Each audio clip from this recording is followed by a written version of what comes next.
Yes. Yes. I can hear you.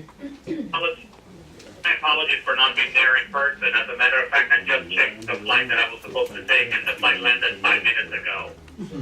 So I never would have been able to make it, so I'm glad that I made the management decision to at least take the call from my home.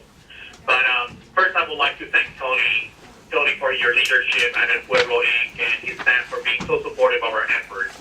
I would also like to thank Andrea Bazan, co-founder of El Pueblo and president of the Triangle Community Foundation, who enthusiastically welcomed our initiative to do a briefing on climate change and green jobs in Raleigh and connected us to El Pueblo. Without Andrea's and Tony's support, we would not be gathered here today.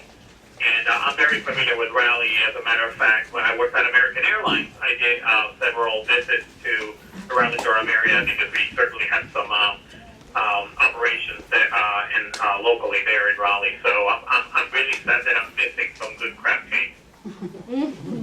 But anyway, for everybody, thank you for joining us. I'm grateful for the opportunity to be here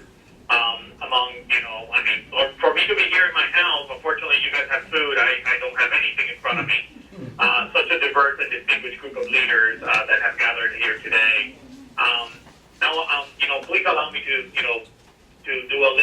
talk a little bit about the National Latino Coalition on Climate Change, what we call NLCCC, who we are, what we do, and why we're doing this. I think it's important that you guys have some perspective around us. The National Latino Coalition for Climate Change was created to address the grave, urgent, and mounting challenge surrounding climate change and our need to keep our nation's leaders aware and accountable holding this important matter. Together, the National Puerto Rican Coalition, the Labor Council for Latin American Advancement, also known as LACLA, and the Hispanic Federation, whom you have the representative of the Hispanic Federation, Lily Rodriguez-Lopez, there with you. Along with our member organizations, we're working to educate Latino communities nationwide about this global problem and to engage on the federal climate change debate, which is extremely important.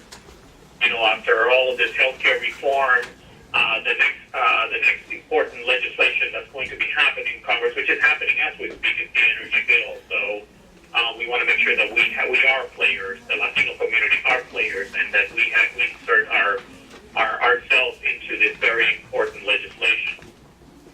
To give you some statistics, to add some perspective to our conversation, over 23% of the Latino population lives in poverty, making us less prone to be economically prepared to evacuate and relocate when extreme weather events occur.